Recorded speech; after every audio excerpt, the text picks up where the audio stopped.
রব্বুল আলামিন কোরআনুল কারীমের মধ্যে ইউসুফ আলাইহিস সালামের আলোচনা আল্লাহ উল্লেখ করেছেন।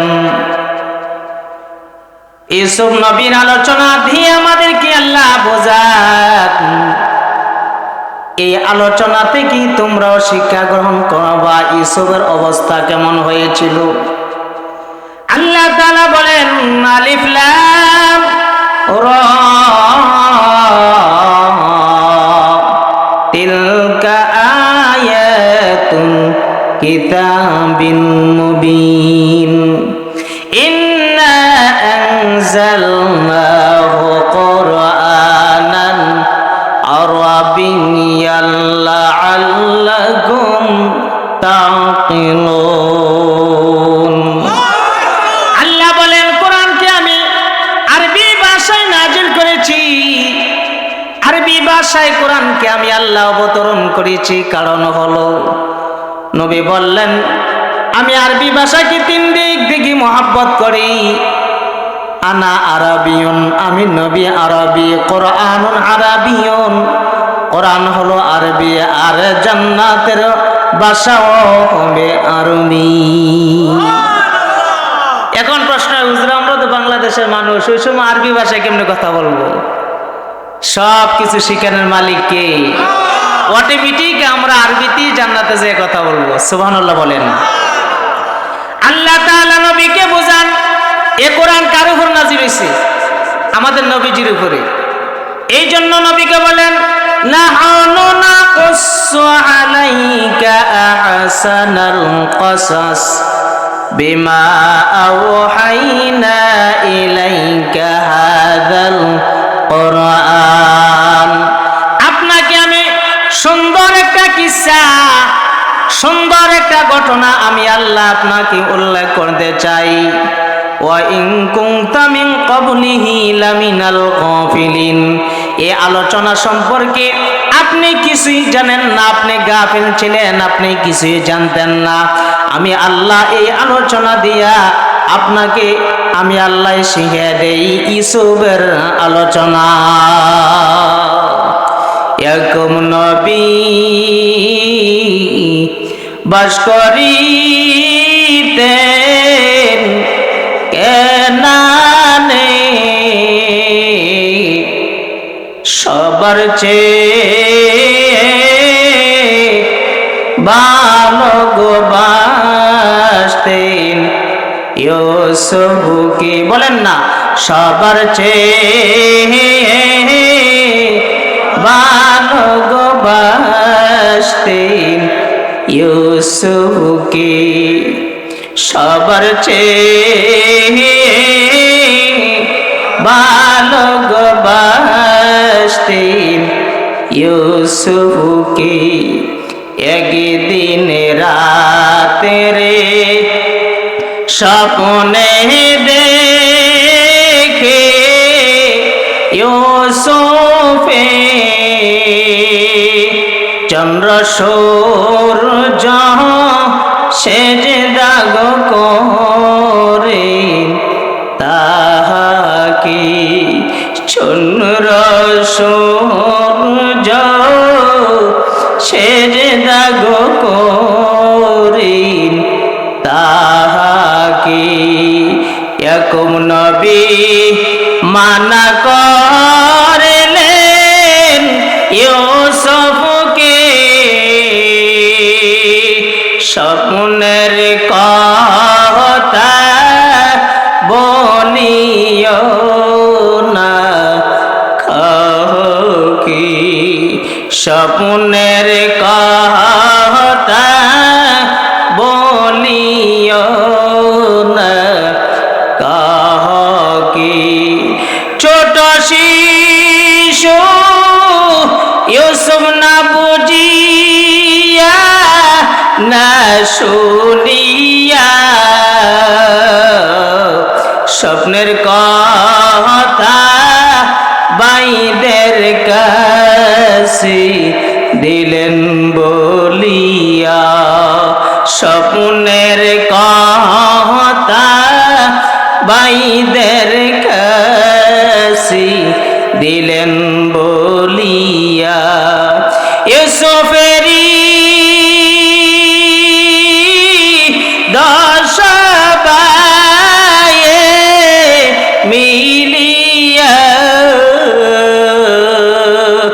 ইউসুফকে কুয়াতে দিল ফেলিয়া, ইউসুফকে কুয়াতে দিল ফেলিয়া, কুয়ায় পড়ে কান্দে ইউসুফ, হায় রে হায়, পরকালে না দেখিলাম বাপু মা, মরণকালে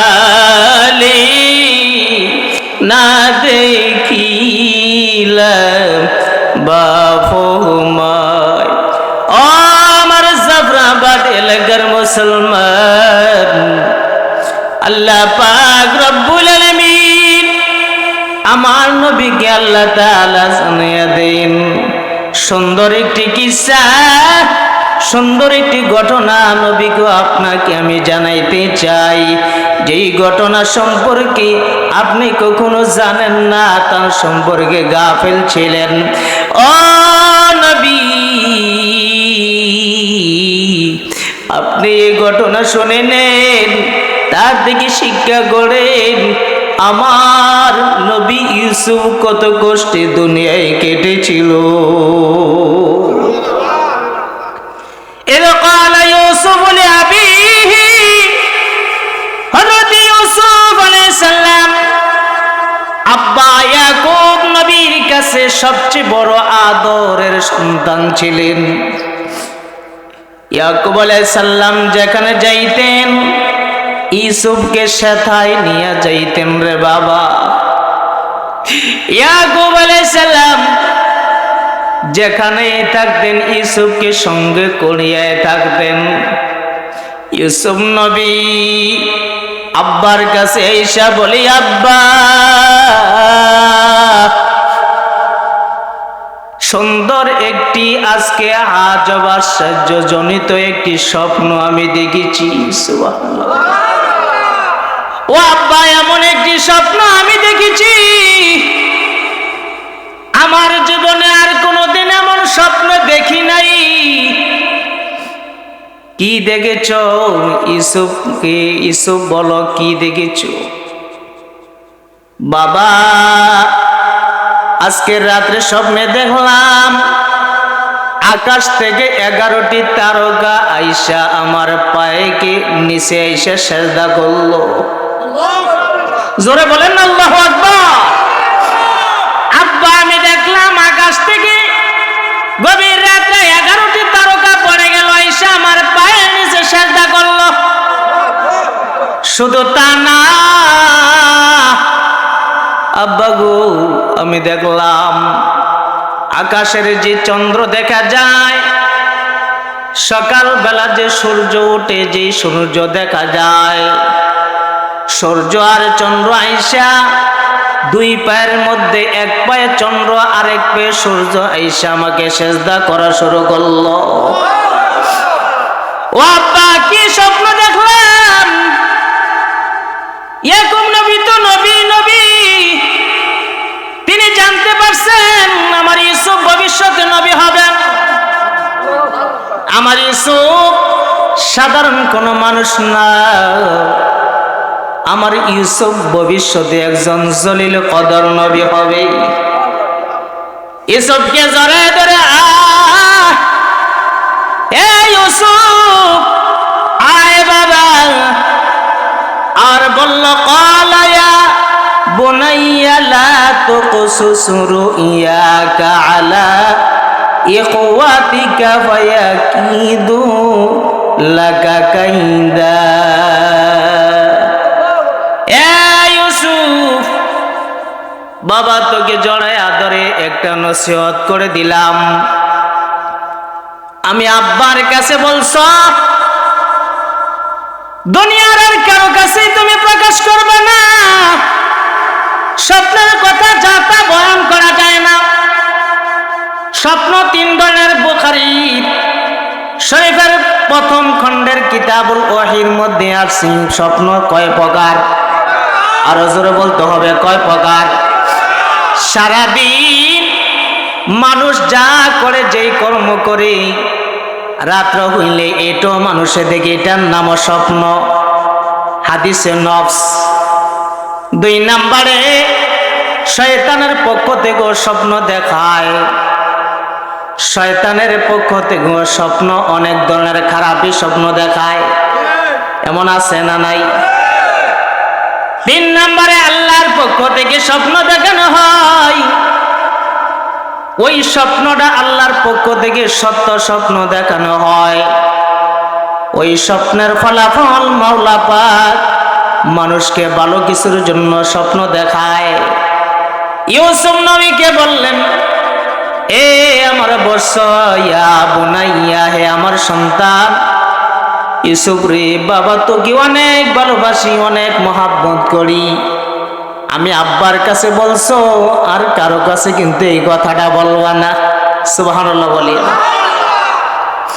ইউসুফ আলাইহিস সালামকে বললেন, বাবা যদি তোমার যে ভাই আছে, সৎ ভাই, তার কাছে বিশেষ করে বলবা না, কারণ হলো আলা ইখওয়াতিকা ফায়াকিদু লাকা কাইদা, তারা তোমার উপর ষড়যন্ত্র চালাবে, তোমার উপর অত্যাচার নিপীড়ন জুলুম করবে।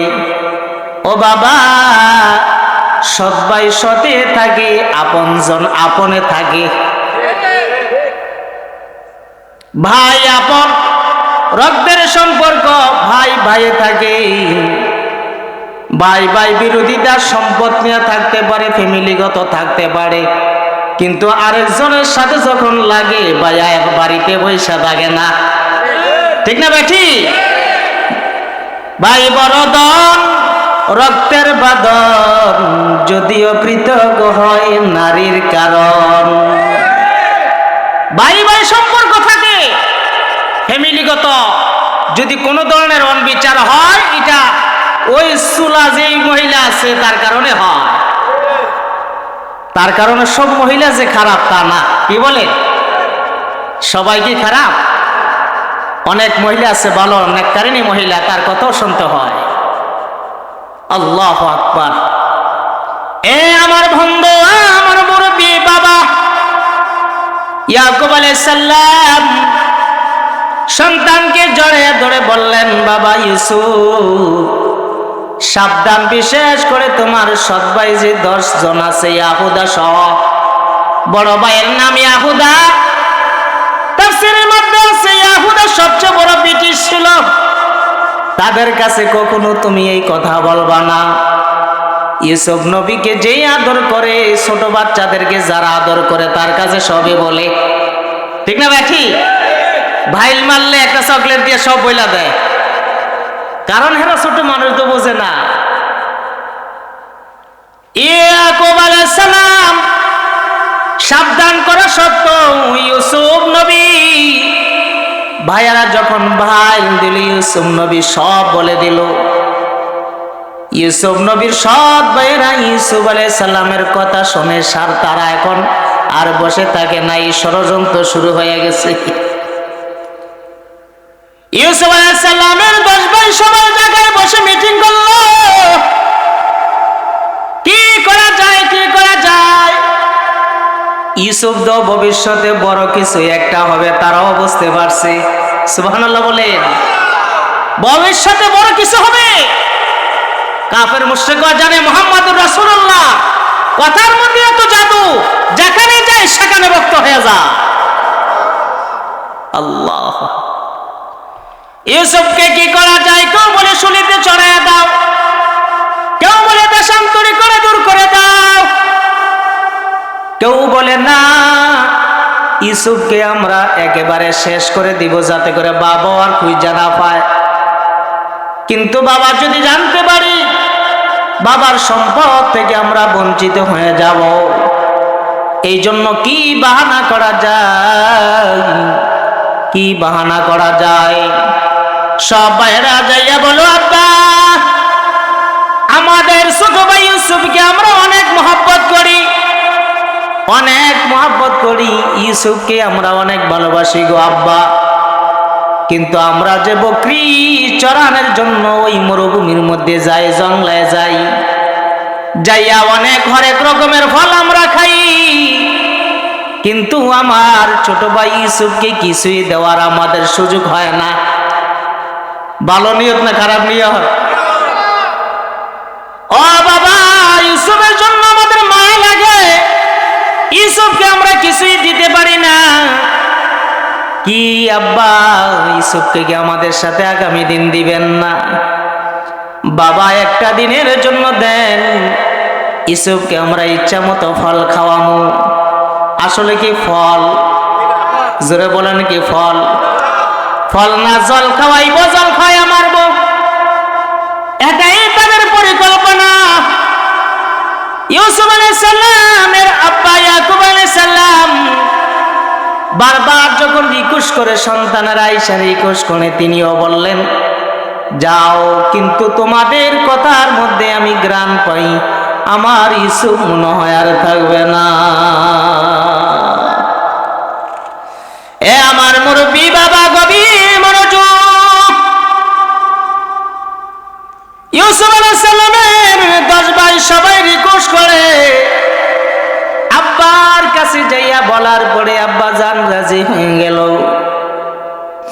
আব্বার কাছে মঞ্জুরি করিয়া ইউসুফ নবীকে নিয়ে যায়। তাফসিরে আসছে এমন রাস্তা দিয়ে নেওয়া হলো যে রাস্তা দিয়ে কয়েকশো বছর পর্যন্ত কোন ধরনের মানুষে যায় নাই।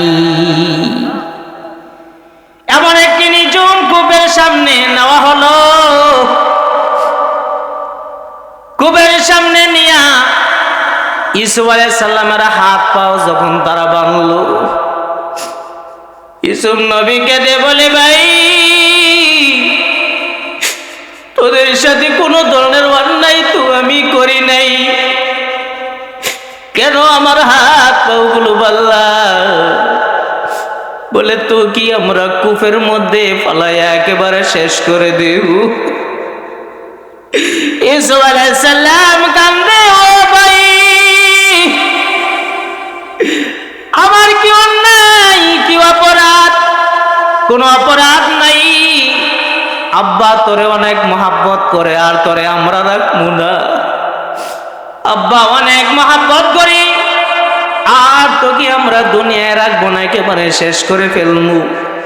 জিবরাইল একবার ইউসুফ নবীর কাছে আসে, আরেকবার আল্লাহর কাছে যাইয়া বলে, আল্লাহ তোমার ইউসুফকে কি তুমি বাঁচাইতে চাও না? জিবরাইল চোখের পানি ফেলে বলে, আল্লাহ ইউসুফকে তো কূপে ফেলে দিল, এমন একটা নিঝুম কূপে, অন্ধকার কূপ, শত শত সাপ বিচ্ছু হা করে বসে আছে। ইউসুফকে যখন পাঠায়, আল্লাহ বললেন, জিবরাইল আর আমি আল্লাহ বসে থাকতে পারি না, যাও যে জান্নাতের মধ্যে ইউসুফকে রাখা হবে, ওই জান্নাত থেকে চাইয়ে একটা পাথর ইউসুফের পায়ের নিচে ফালাইয়া দাও। জিবরাইল আলাইহিস সালাম ইউসুফ নবীর পায়ের নিচে একটা পাথর রেখে দিলেন। সাপ বিচ্ছুগুলো জিবরাইল বললেন, আল্লাহ বলে দিয়েছেন ইউসুফকে তো দংশন করা দূরের কথা, একটা পশম পর্যন্ত যেন তোদের কারণে ইউসুফের নষ্ট না হয়। প্রত্যেকটা সাপের মুখের মধ্যে লাগাম লাগায়া দেওয়া হলো, যে লাগাম আল্লাহ হাসরের ময়দানে বান্দার মুখের মধ্যে লাগাই দিবেন। আলিয়াউমা নাখতিমু আলা আফওয়াহিহিম ওয়া তুকাল্লিমুনা আইদিহিম ওয়া তাশহাদু আরজুলুহুম বিমা কানু ইয়াকসিবুন। চশমে গোয়াত কারদাম গমজে হারাম, চশমে গোয়াত কারদাম গমজে হারাম, Goyad cinda am soyal kalam lobo goyad manconi busidan dasto goyad manconi dundindam প্রত্যেকটা সাপের মুখে লাগাম লাগিয়ে দেওয়া হলো আর বলল ও সাপের জাননি কাকে তোমাদের সামনে আজকে উপস্থিত করা হলো তাকে চিনুনি অন্ধকার খুব ইউসুফ নবীর সৌন্দর্যের কারণে আলোকিত হয়ে গেল জামালে হোসনে ইউসুফ पर फकद आशिक जुलेखा थे मगर तुम्हारा रोबे रोशन पर फिदा सारा जहानिया ইউসুফ আলাইহিস সালাম কূপের মধ্যে পড়ে আছেন ইউসুফ যদি উপরের দিকে ওঠে লিফটের মতো পাথরটা ওড়ে আল্লাহু আকবার পাথর ইউসুফ নবী নিচের দিকে যায় পাথরও নিচে যায় বণিক দল ব্যবসায়িক দল তারা দীর্ঘ সময় ধরে ঘুরপাকড়াও করছে রাস্তা হারাইয়া ফেলাইছি নিজের রাস্তা হারাইয়া ভিন্ন রাস্তা অপরিচিত রাস্তা দিয়ে যখন বণিক দল রওনা করেছি এই রাস্তা দিয়ে হঠাৎ করে বণিকের দল আসলো আয়েশা দ্বারা দীর্ঘ সময় সফর ওই বণিকের দলেরা দ্বারা এখানে আয়েশা একটু ইউসুফ নবীর কূপের পার্শ্ববর্তী জায়গায় তারা বিশ্রাম গ্রহণ করে নিল বিশ্রাম করে সবাই বসে আছে একজন যুবককে বলে ভাই যাও আমাদের জন্য কিছু নাস্তার ব্যবস্থা করো কিছু টাকা দিয়ে দিল যাও নাস্তার ব্যবস্থা করো যুবক রওনা করেছেন ইউসুফ আলাইহিস সালাম যেই কূপের মধ্যে আছেন ওই কূপের পাশ দিয়ে যুবক চলে যাচ্ছেন হঠাৎ করে কূপের দিকে নজর দিয়ে দেখে কূপ আলোকিত দেখা যায় আল্লাহু আকবার কূপটা আলোকিত হয়ে গেল কি সুন্দর ফুটফুটে চেহারা আশ্চর্য হয়ে যায় তাজ্জব হয়ে যায় আজীব হয়ে যায় কি ব্যাপার এই কূপের মধ্যে যেখান দিয়ে কয়েকশো বছর পর্যন্ত কোনো মানুষ আসা যাওয়া করে না এই যুবক কোথায় থেকে আসলো হঠাৎ করে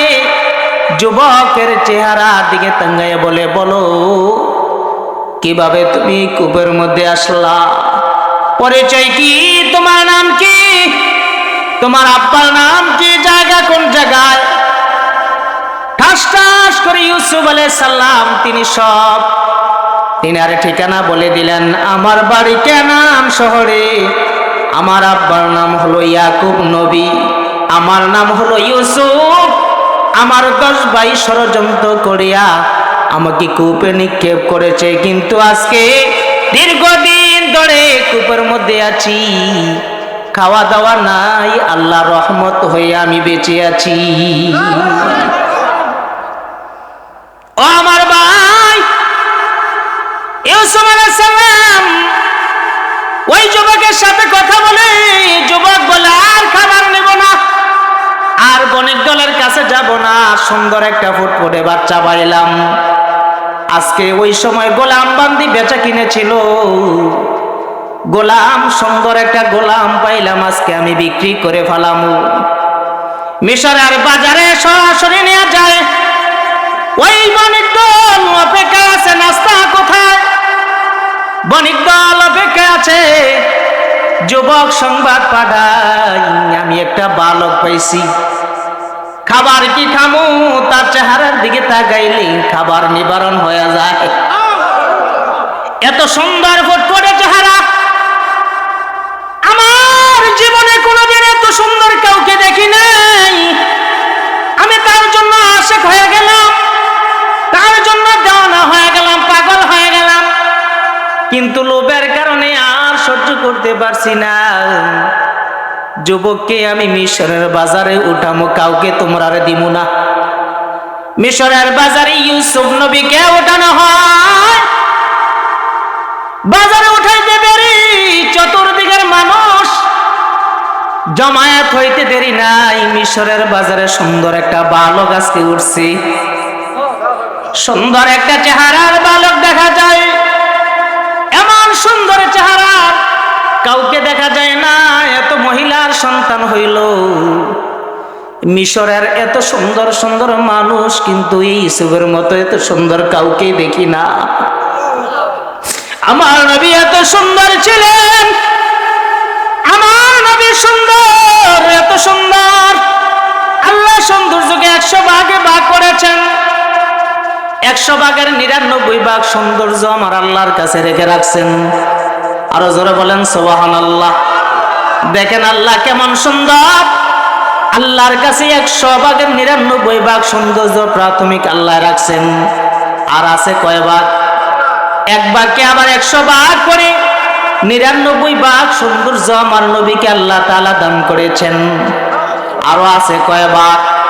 এই 1 ভাগকে 2 ভাগ কইরা ইউসুফ নবীকে অর্ধেক দিয়েছেন, আর অর্ধেক সারা দুনিয়ার মানুষকে আল্লাহ দান করেছি। এখন বুঝে থাকলে বলেন, আমার নবী সুন্দর বেশি না ইউসুফ নবী সুন্দর বেশি? আল্লাহু আকবার।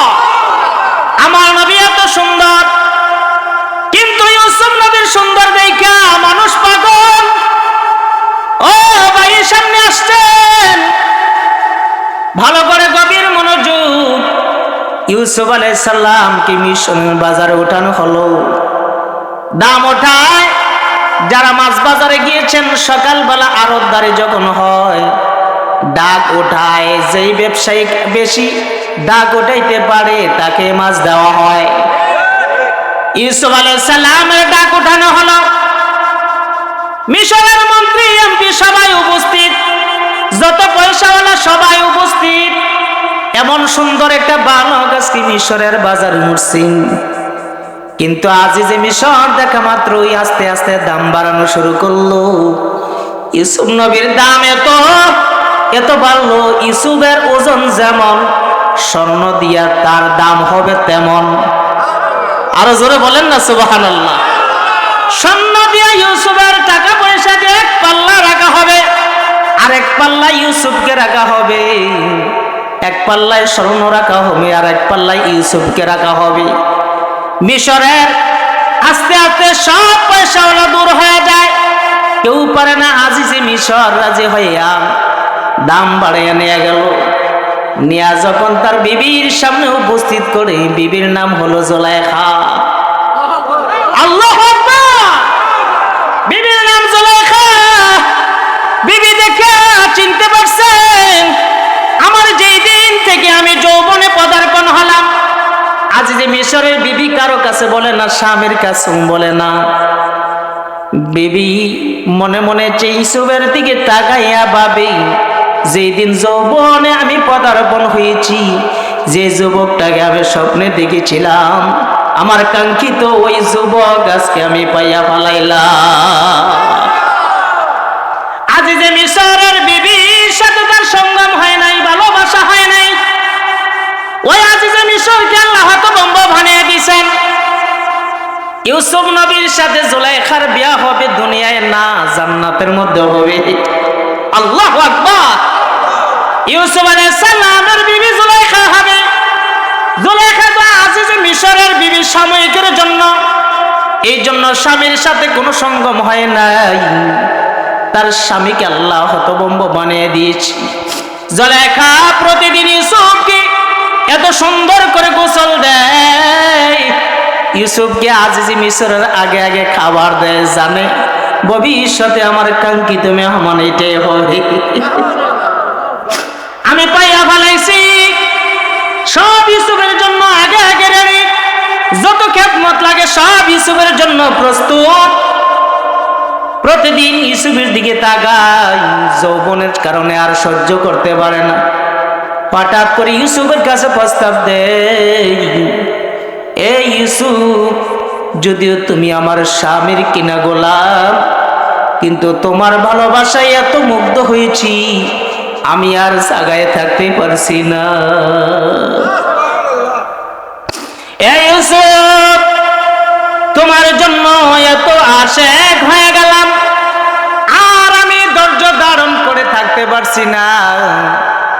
ইউসুফ নবী বলে, জুলেখা, তুমি আমার মালিকের বিবি, এটাই তুমি খেয়াল রাখবা। 2 নম্বরে, আমি একজন জলিল কদর নবী, ভবিষ্যতে আমি একজন আল্লাহর কথা মানুষকে পৌঁছানোর জন্য বার্তা বাহক আমি হব। নবীরা কোনোদিন জিনার কাজে লিপ্ত হতে পারে না। নবীরা পৌত পবিত্র মাসুম, যতই ষড়যন্ত্র করো, যতই প্রবঞ্চনা দাও, শয়তান সবাইকে প্রবঞ্চনা দিয়ে ফেলাইতে পারে রে। ওলিরারও প্রবঞ্চনা দিতে পারে, কিন্তু নবীদের দ্বারে কাছেও শয়তান আসতে পারে না। ইউসুফ আলাইহিস সালাম বললেন, ও আজিজি মিশরের বিবি জুলেখা, আমার আমলের মধ্যে ডিস্টার্ব করবা না, তুমি আমার আমলের মধ্যে ডিস্টার্ব করবা না। 2টা পায়ে ধরে বলি, আর শোষা দিস না। 2টা পায়ে ধরে বলি, হাত জোর করে বলি, আমাকে আর শোষা দিও না। আমি তোমাদের কি না একজন কৃতদাস, এটাই খেয়াল করবা। যতই সুন্দর হোক, দাস দাসী থাকি, এটার দাম একটু কমে থাকে। ইউসুফ নবী তিনি নিজেকে নিজে বিনয়ী মাংতাজালিল্লাহ রাফাআহুল্লাহ, আল্লাহর রাস্তায় যে নম্রভদ্র হয়ে যায়, তার মর্যাদা বাড়াইয়া দেন কি। আমার নামে নম্রভদ্র ছিলেন, আমার নবী কারো উপর জুলুম করে নাই। জান্নাতের 100, কেউ বলে 1000 যুবকের শক্তি আমার নবীর একা ছিল। দুনিয়া জান্নাতের একজন, দুনিয়ার 1000, এরকম জান্নাতি 1000 যুবকের শক্তি নবীর একা ছিল। তবুও নবীজি কারো উপর প্রতিশোধ নেয় নাই। একটা থাপ্পড় দিলে সব শেষ হয়ে যেত আবু জাহিল্লার মতো। হযরতে মুসা আলাইহিস সালাম, নবীদের এত শক্তি আল্লাহর পক্ষ থেকে, মুসা নবী আস্তে একটা থাপ্পড় কিপ্তিরি মারছে, জায়গায় শেষ। সুবহানাল্লাহ বলেন না, এই শক্তি কে দিছে? এ ভাই, কোন নবী কারো উপর জুলুম করেন নাই। ইউসুফ আলাইহিস সালাম জুলেখা প্রতিদিন জুলেখা ওয়াসওয়াসা দিতে থাকে। জুলেখার কথা পুরো এলাকায়, ইউসুফের জন্য জুলেখা পাগল, পুরো এলাকায় প্রচার হয়ে যায়। মহিলা বর্ষণ করে জুলেখা একটা গোলামের জন্য পাগল হইছে। জুলেখা বলে, পাগল হইছি কেন রে, তোমাদেরকে আমি বুঝাইয়া ছাড়মু। আজিজে মিশর স্বামীকে বলল, স্বামী, আমি তো ইউসুফের জন্য আপনার থেকে আরো বেশি পাগল হয়েছি। ও স্বামী, ইউসুফের জন্য আমি পাগল, আমি আল্লাহর জন্য পাগল। মান আহাব্বা লিল্লাহ ওয়া আবগাদা লিল্লাহ, যে আল্লাহর রাস্তায় কাউকে মহব্বত করে, আল্লাহর রাস্তায় কারো থেকে বিরত থাকে, ওই ব্যক্তি আল্লাহর আরশে আজিমের ছায়ার নিচে ছায়া পাবে। ও আমার স্বামী ইউসুফকে আমি আল্লাহর রাস্তায় অনেক মহব্বত করি, ভালোবাসি। হযরতে ওমর রাদিয়াল্লাহু তাআলা আনহু আমার নবীর কাছে আসছেন। ওমর বলে, নবী, আপনাকে মহব্বত করি আমি আল্লাহর রাস্তায়, আল্লাহর জন্য। নবী বললেন, ওমর, তুমি পরিপূর্ণ মুমিন হইলা। এ আমার ভাই ও মুরব্বী বাবাজি, গভীরভাবে শ্রবণ করেন। সংক্ষেপে বলবো, দীর্ঘ লম্বা আলোচনা করব না। ইউসুফ আলাইহিস সালামের সৌন্দর্য দেখানোর জন্য, ইউসুফের সৌন্দর্য কারো কাছে বেশি প্রকাশ হয় নাই। সবসময় জুলেখার বাসার মধ্যে আবদ্ধ রাখেন। জুলেখা বলে, মহিলারা রে, কেন ইউসুফের জন্য পাগল হইলাম জানো?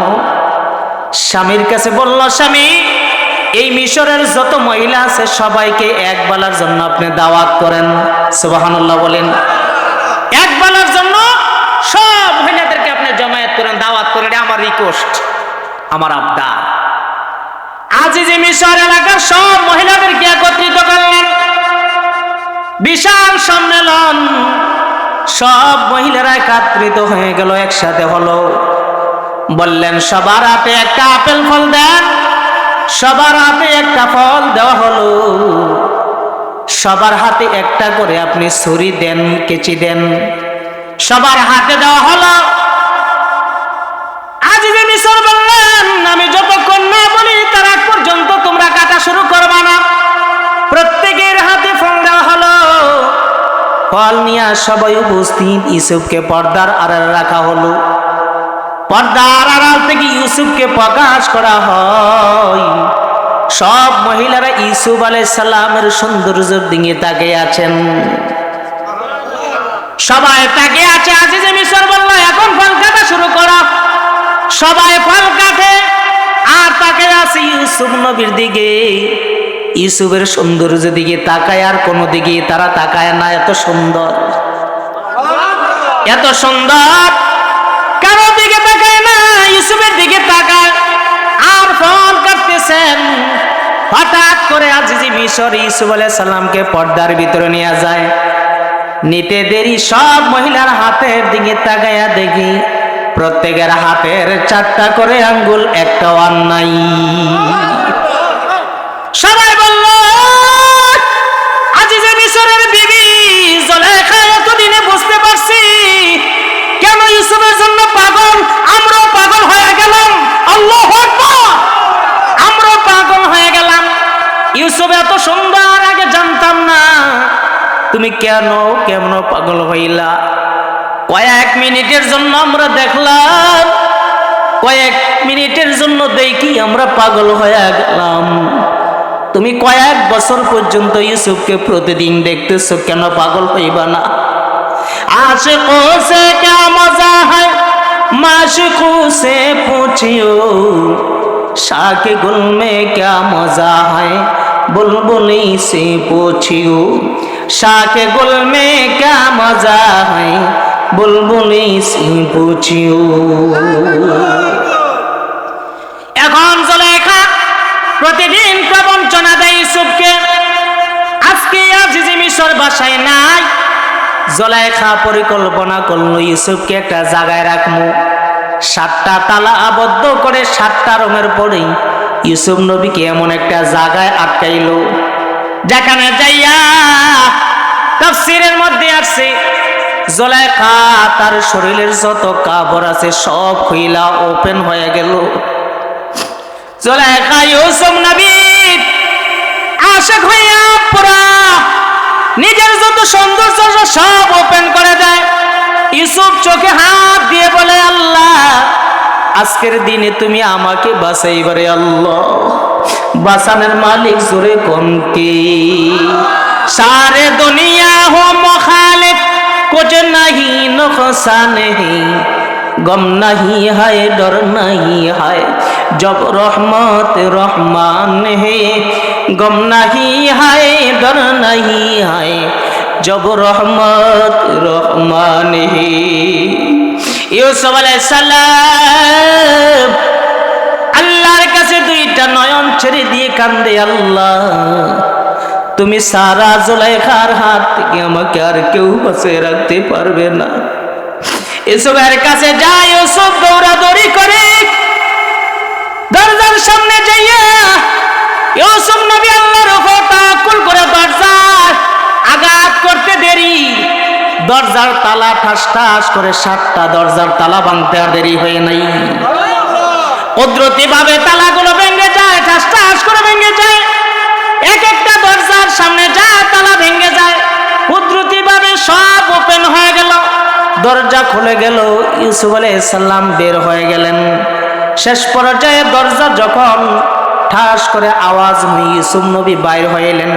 বাইরে হইয়ে দেখেন সামনে আজিজে মিশর জুলাইখার স্বামী। লাগছে নি বেশ? কি বলেন, লাগছে নি বেশ? কথা বুঝেননি বাবা আমার? আজিজে মিশর দেখা ইউসুফের দিকে তাকায় রইলেন, আর জুলাইখা চুপ হয়ে গেলেন। কোথায় থেকে আসলো আমার স্বামী? আজকে তো দীর্ঘ সফরে গিয়েছিল। জুলাইখা হঠাৎ করে একটা পরিকল্পনা করলো, আমার স্বামীর কাছে আমি ভালো হওয়ার প্রয়োজন। এই জন্য বলো ধরো ধরো ইউসুফকে ধরো। ইউসুফ দেখো আমার সঙ্গে অপকর্ম করার জন্য যত পায়তারি আছে সব করেছি। আরো জোরে বলেন না নাউজুবিল্লাহ। মিথ্যা মামলা দিয়ে অনেক উলামায়ে কেরামকে হয়রানি করেছে, আর হয়রানি করার কোনো সুযোগ না। নিজেরাই ভাইগা ভারতে যাইতে হইছে। রাখে আল্লাহ, মারে কে? হেফাজতের মালিক কে? আরো জোরে কোন না কে? আল্লাহু আকবার। আপনারা জানেন আজকে পেকুয়া চট্টগ্রামে বিশাল সম্মেলন। আল্লামা ফরায়েজি, লুৎফুর রহমান ফরায়েজি রহমাতুল্লাহি আলাইহি, উনি এক বয়ানে বলেছিলেন মিজান এই বাংলাদেশে আসবে বীরের বেশে। ওনার কথাই আজকে সত্যায়ন হয়ে গেল। একটু আগেও দেখলাম ওনার মাহফিলে আজকে মিডিয়া কয়েক হাজার। আলহামদুলিল্লাহ বলবেন না? মিজানুর রহমান আজহারি বীরের বেশি আসছেন, আমাদের কুমিল্লার সন্তান, বলি আলহামদুলিল্লাহ। এবং উনি আমার আত্মীয়তার সম্পর্ক, আমার চাচাতো বোন বিয়া দিয়েছি হ্যাঁ আপন মামার কাছে। উনি আমার ভাগিনা লাগে। যখন ক্লাস 9-এ পড়ে ওই সময় থেকে উনি আমাদের বাড়িতে আসতেন। আলহামদুলিল্লাহ বলেন। যত বাংলাদেশের বড় বড় বুজুর্গ আছে, ওলামায়ে কেরাম, উল্লেখযোগ্য ওলামায়ে কেরাম, সবাই কুমিল্লা জেলার। বাংলাদেশের ঐতিহ্যবাহী বাইতুল মোকাররমের খতিব বর্তমানের আল্লামা মুফতি আব্দুল মালেক সাহেব, উনি আমাদের কুমিল্লা জেলার সন্তান। আলহামদুলিল্লাহ বলেন। আরো জোরে বলেন আলহামদুলিল্লাহ। হঠাৎ করে পরিকল্পনা করলাম, স্বামী হ্যাঁ তুমি শোনো, ইউসুফ পায়তারি করেছে আমার সাথে অপকর্ম করার জন্য। জোরে কন্যা নাউজুবিল্লাহ। জুলেখা চোখের পানি ফালাই এটা দেখানোর জন্য। অনেক মানুষ আছে চোখের পানি ফালাই মানুষকে দেখানোর জন্য, আর গভীর রাতে যারা কান্দে তারা কাকে দেখানোর জন্য কান্দে? গভীর রাতের কান্দা দাম আছে। আল্লাহ এই চোখের পানি জমা করে রাখেন। এই চোখের পানি দিয়ে আল্লাহ জাহান্নামের আগুন নিবারণ করবেন। জাহান্নামের আগুন মাবুদ সইতে পারব না,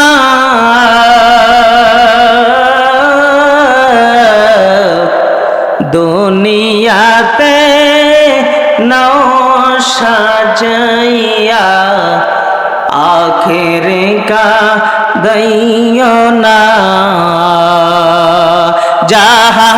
জাহান্নামের আগুন মাওলা সইতে পারব না,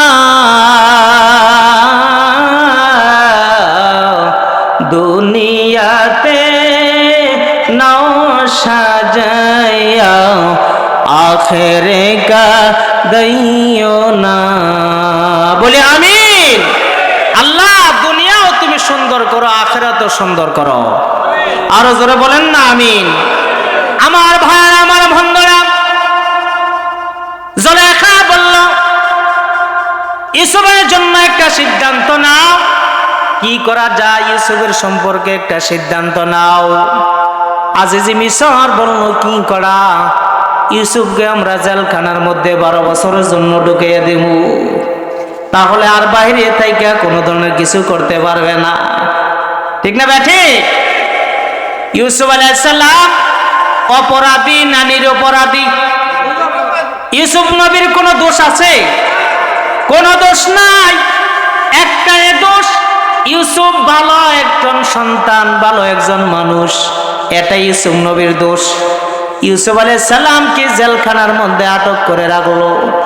বিশাল আলোচনা, জেলখানায় অনেক ঘটনা ঘটেছে, তার জন্য সামনে আর বেশি বাড়ছি না। একটাই কথা বলি, আল্লাহ তাআলা ইউসুফ নবীকে একটা যোগ্যতা দিয়েছিলেন। সুবহানাল্লাহ বলেন। ইউসুফ নবীর একটা যোগ্যতা ছিল, তিনি যেই কোনো স্বপ্নের ব্যাখ্যা করতে পারতেন। তৎকালীন যুগের মিশরের প্রেসিডেন্ট ছিলেন, যিনি প্রধান ছিলেন, তিনি একটা স্বপ্ন দেখলেন। স্বপ্নে দেখেছেন 7টি শীষ গমের শীষ, 7টি শীষ শুকনার, 7টি শীষ ভালো, 7টি শুকনার 7টি ভালো। তিনি এই যখন স্বপ্ন দেখলেন, সকালবেলা উঠে সব মন্ত্রীদেরকে ডাকলেন, বলো তোমরা কি হয়েছে, স্বপ্নের ব্যাখ্যা কি? সব মন্ত্রীরা বলল, মাননীয় প্রধানমন্ত্রী, আমরা এই ব্যাখ্যা করার যোগ্যতা নাই। একজন দারোয়ান, জেলখানার দারোয়ান, সিকিউরিটি গার্ড, তিনি বললেন, আমার কাছে এমন একজন জেলখানার মানুষ আছে, যে মানুষটা স্বপ্নের ব্যাখ্যা সঠিকভাবে করতে পারে।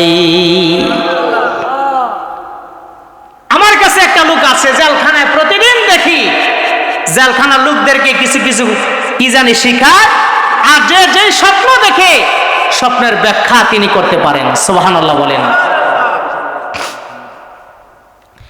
আমার ভাইয়েরা, আমার বন্ধুরা, ইউসুফ আলাইহিস সালাম তিনি জেলখানায় আছেন। দারোয়ান যখন এই কথা বলল, প্রধানমন্ত্রীর পক্ষ থেকে চিঠি পাঠানো হলো, যাও ওই জেলখানার লোকটাকে আমার সামনে উপস্থিত করো। ইউসুফ নবীকে খালাস করে প্রধানমন্ত্রীর কাছে যখন নিল, বলো তুমি কি স্বপ্নের ব্যাখ্যা করতে পারো? বলে, জি হ্যাঁ পারি। তাহলে বলো, 7টি শীষ গম, 7টি শীষ ভালো, শুকনা দেখেছি আমি 7টি, আর ভালো দেখেছি 7টি, এটার ব্যাখ্যা কি? বলে, ও মহারাজ, সাবধান সাবধান, আপনার এই দেশের মধ্যে 7 বছর অভাব থাকবে, এই জন্য 7টা গমের শীষ দেখলাম আমি শুকনা। সুবহানাল্লাহ বলেন। আর ভালো 7টি দেখেছেন, এই দুর্ভিক্ষের আগে 7 বছর ভালো হবে, ভালো ফলন হবে, এই জন্য ভালো ভালো 7টা শীষ আপনি দেখেছেন। এই ব্যাখ্যা দিতে দেরি। মিশরের প্রধানমন্ত্রী বলল, আজকে থেকে আর তোমার জেলখানায় থাকার প্রয়োজন নাই, তুমি প্রতিদিন আমার কাছে এখানে বসে থাকবা। ইউসুফ আলাইহিস সালাম তিনি প্রধানমন্ত্রীর কাছে বসেন। প্রধানমন্ত্রী যত সিদ্ধান্ত দেন ইউসুফ নবীর কাছে পরামর্শ কইরা দেন। কিছুদিন পরে ইউসুফ আলাইহিস সালাম তিনি যখন তার পাশে থাকেন, আস্থাভাজন হয়ে গেলেন। হঠাৎ করে আজিজে মিশর অসুস্থ হয়ে গেল। জুলাইখার স্বামী অসুস্থ হইতে দেরি, আর খাদ্যমন্ত্রীর দায়িত্ব ইউসুফ নবীকে দিতে প্রধানমন্ত্রী আর দেরি হলো না। ইউসুফ নবী আজকে এখন মিশরের প্রধান, তিনি খাদ্যমন্ত্রী হয়ে গেলেন। খাদ্যমন্ত্রী হওয়ার পরে কিছুদিন পরে দুর্ভিক্ষ দেশের মধ্যে দেখা দিচ্ছে, পুরা দেশে কেনান শহরে অনেক অভাব। সংক্ষেপে বলি, আপনারা কষ্ট পান? আরো শুনবেন তো ইনশাআল্লাহ, বেশি সময় আর করব না। সবাই শেষ আখেরে মুনাজাত করে যাবেন তো ইনশাআল্লাহ। খাদ্যমন্ত্রী ইউসুফ আলাইহিস সালাম হয়ে গেলেন। কেনান শহরে দুর্ভিক্ষ দেখা দিল, পুরা এলাকার মানুষ সবাই শুনতে পাইল মিশরে একজন খাদ্যমন্ত্রী আছে, উনি অনেক বড় দানবীর, উদার মন, ওনার কাছে যে যায় আর ফিরে না। কেনান শহর থেকে ইউসুফ আলাইহিস সালামের ওই যে সৎ ভাই আছে না, সৎ ভাইয়েরা এখন শুনতে পাইল যে মিশরে একজন খাদ্যমন্ত্রী আছে, অনেক দানবীর, তার কাছে যায়। এখন 2 জন ভাই আয়সা এখন ইউসুফ আলাইহিস সালামের কাছে আসছে। আয়সা ইউসুফ আলাইহিস সালামের কাছে বলল যে, শাইআন লিল্লাহ, আল্লাহর রাস্তায় কিছু দান করেন। ইউসুফ আলাইহিস সালাম চেহারার দিকে তাকাই রইছে। সুবহান